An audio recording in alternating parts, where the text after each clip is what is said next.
Reciban todos un cordial saludo, bienvenidos a esta novena parte de nuestro curso de ecuaciones diferenciales ordinarias.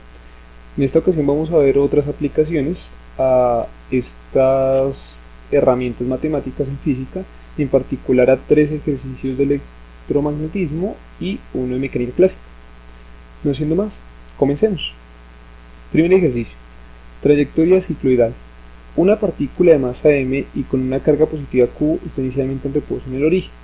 Hay un campo eléctrico uniforme E en dirección Y más y un campo magnético uniforme dirigido hacia afuera de la pantalla. Encuentra la trayectoria de la partícula. Bueno, lo primero que se debe hacer es darle un carácter vectorial a todas estas cantidades. El primero es el campo eléctrico, que se dice que va en la dirección Y más, pues entonces lo colocamos como E0 por el vector unitario en la dirección Y. En este caso, pues como no depende de la posición y tampoco depende del tiempo, bueno, pues se coloca simplemente un E sub 0 como magnitud. Y B lo podemos escribir como B sub 0, E sub 3, la misma razón, B sub 0 es porque no depende ni de la posición ni del tiempo. Y en principio la partícula puede moverse en X, Y y Z. Por otra parte, recordando cuál es la fuerza electromagnética que hice, que es Q por el campo eléctrico más la velocidad cruz, el campo magnético, se tiene que calcular pues primero este producto vectorial para poder seguir, digamos, haciendo el análisis. Se hace el producto vectorial recordando su definición, digamos, matricial, y se llega a esto de aquí, y al reemplazar pues llegamos a esto que aparece en la ecuación 4. Bueno, recordando la segunda ley de Newton y teniendo en cuenta que esta es la componente en X y esta es la componente en Y, se llega a este sistema de ecuaciones. Como puedes ver, el sistema de ecuaciones es mixto, es decir, lo que pasa en Y afecta a lo que pasa en X y lo que pasa en X afecta a lo que pasa en Y. Para quitar, digamos, estas dependencias se puede derivar ya sea esta ecuación o esta ecuación respecto al tiempo e ir reemplazando. En este caso yo escogí derivar esta ecuación de acá, pero es válida si lo hacen aquí y reemplazan allá, no hay ningún inconveniente con respecto a ello. Bueno, pues al derivar esto con respecto al tiempo se llega a la expresión que aparece aquí en la ecuación 6, y al reemplazar la ecuación 6 aquí en 5, ¿sí? Pues porque tenemos x doble punto, que es este señor de acá, se llega a esta ecuación diferencial. Como pueden ver, ya eliminamos la x, solo depende de y, ya la podemos solucionar. Entonces, si la reorganizamos, se llega a esto. Ahora bien, para bajar de orden la ecuación diferencial, porque observe que aquí hay uno de orden 3, pero si se hace la sustitución z igual a y punto, se llega a esto de aquí. ¿Cuál es la ventaja? Que esta ecuación diferencial ya conocemos cuál es su solución, ya sabemos que es un coseno con un ángulo de fase y una amplitud, y por tanto podemos reescribirlo de esta manera. Obsérvese que como la idea es conocer la trayectoria más no la velocidad, tenemos que volver a integrar una vez respecto al tiempo y llegamos aquí a la expresión E en 11.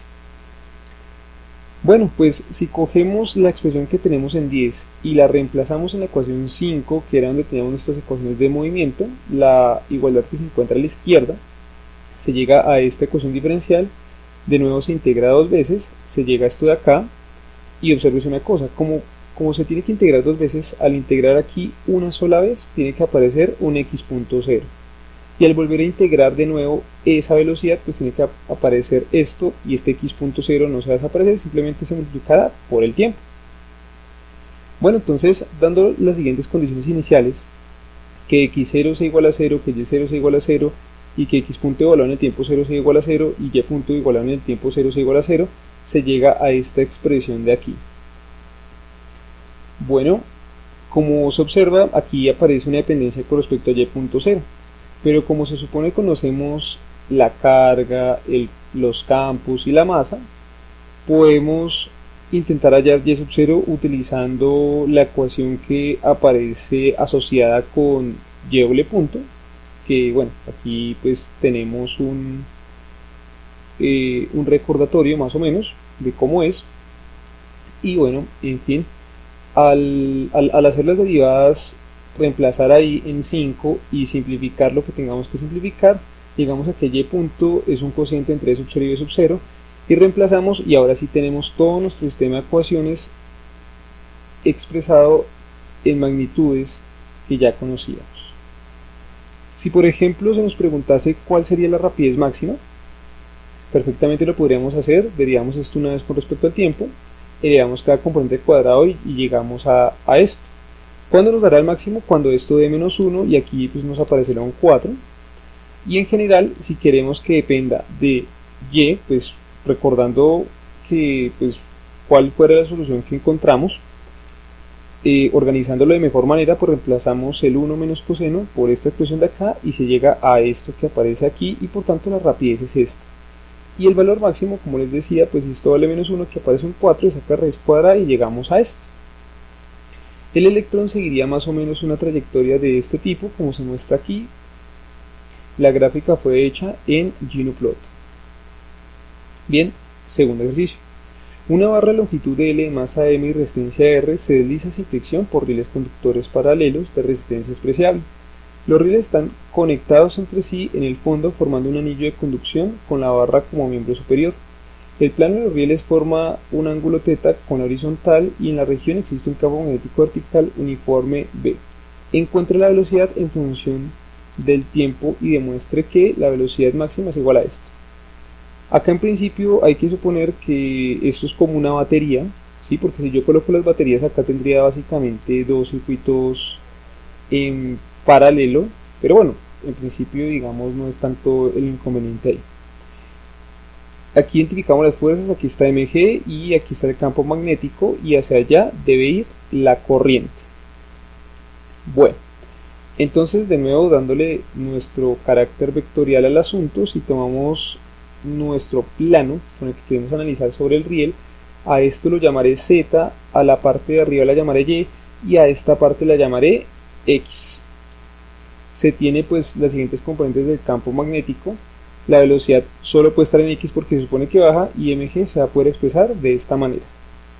De nuevo tenemos que realizar el producto vectorial entre la velocidad y v, como aparece acá, nos aparece esta expresión y la fuerza entonces va a ser básicamente la integral de esto. ¿Por qué es una integral? O sea, habíamos dicho que era v cruz b por la carga, la fuerza. Pero resulta que como hay una corriente, entonces tenemos que integrar esta velocidad con respecto a Q y pues ver qué es lo que ocurre. Bueno, básicamente lo que se puede hacer es reemplazar z punto de Q por I, porque la corriente que es dQ sobre dt por dz y por tanto llegar a esta expresión de acá. Pues básicamente la corriente no va a depender de z, pero sí va a depender de x, porque si tenemos digamos mayor área, obviamente tendremos digamos diferente campo magnético así tenemos menor área y el flujo también va a cambiar. Entonces la corriente sí podrá depender de la posición, pero en este caso no va a depender de z. Bueno, como básicamente las fuerzas en y y z están limitadas porque estamos diciendo que la barra únicamente se va a mover en x, no vamos a hacer la sumatoria de fuerzas sobre esas coordenadas sino únicamente en x como aparece aquí. Bueno, ahora el problema es que y sí puede depender de x, pero ¿de qué manera? Pues bueno, utilizando la ley de Lenz, Faraday y Maxwell, que aparece expresada acá, se tiene esto, ¿correcto? Y recordando que el voltaje caída es igual a R por I, pues vamos a obtener esto que aparece acá. Bueno, acá observen que estoy derivando el flujo. El campo es constante, entonces en esa derivada el campo no puede contribuir. Pero aquí hay que tener cuidado, x sí varía con respecto al tiempo, entonces cuando haga la integral con respecto a x, me va a aparecer una función del tiempo y luego cuando le diga que me va a aparecer x punto. Y z sí no depende del tiempo, z es igual y por eso nos da la misma L que teníamos antes. Y entonces si reemplazamos lo que encontramos acá en nuestra ecuación diferencial original, tendríamos esto, y luego si hacemos un pequeño cambio de variable, se obtiene esta ecuación diferencial aquí en 32 expresada. Obsérvese que de nuevo es de variable separable. Integramos con respecto al tiempo y llegamos a esta expresión donde K pues va a ser todo esto que tenemos acá. Al devolver la sustitución llegamos acá lo que aparece expresado en la ecuación 34, pues aquí teníamos la sustitución original, la devolvemos y por tanto llegamos a esta expresión de acá. Por supuesto tenemos que darle una condición inicial a x punto y es que sea 0 en el tiempo 0, entonces acá qué va a pasar cuando intentemos hallar eso. Bueno, como x punto 0 esto se va a ir, u sub 0 pues va a ser igual a esto y listo, se tiene esto de acá. Ahora bien, si se hace el límite cuando el tiempo tiende a infinito, obtenemos la velocidad máxima que era la segunda parte que teníamos que encontrar. Tercer problema.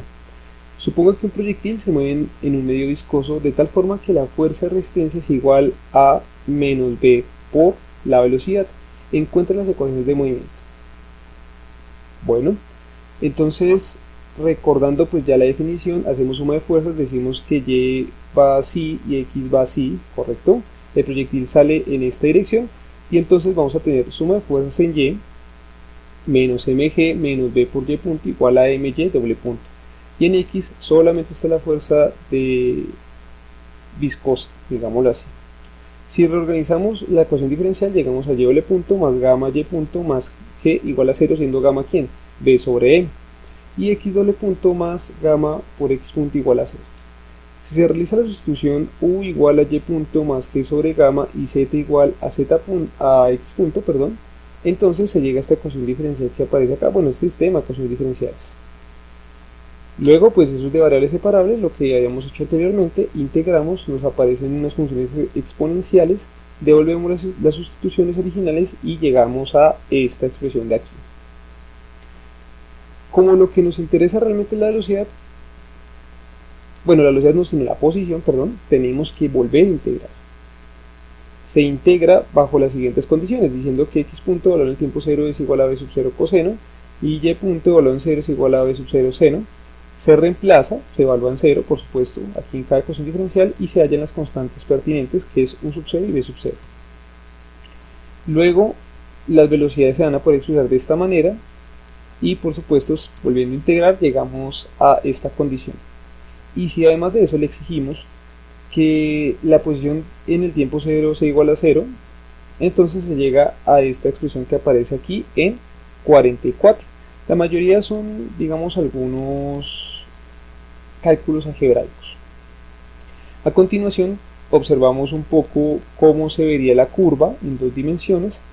Como pueden ver, la joroba de la parábola tan distintiva no aparece exactamente en la mitad, sino en otro lado un poquitico más corrida como hacia la derecha. Si ustedes comparasen, digamos, la función original, pues daría algo súper grande a comparación de esto, aunque pues el coeficiente B se escogió muy grande para mostrar un poco esto. El último, dos electrones se encuentran en contacto. Si solo existiese la fuerza de Coulomb, encuentre las posibles trayectorias que pueden seguir las partículas. Algunas de ellas pueden ser cerradas. Bueno, alguna de ellas puede ser cerrada. Listo. No les tiene problema, pero un electrón está fijo y el otro sí está libre. Entonces tenemos de nuevo que colocar nuestras coordenadas polares para hacer la descripción, ¿sí? Derivamos una vez para hallar la velocidad. Recuerden que aquí va a quedar un r punto por esto que vamos a llamar, digamos, u sub r unitario, que va a ser, digamos, el vector unitario en la dirección r, y cuando deriven esto de acá va a aparecer menos seno de teta y aquí coseno de teta, y eso va a tener un teta punto.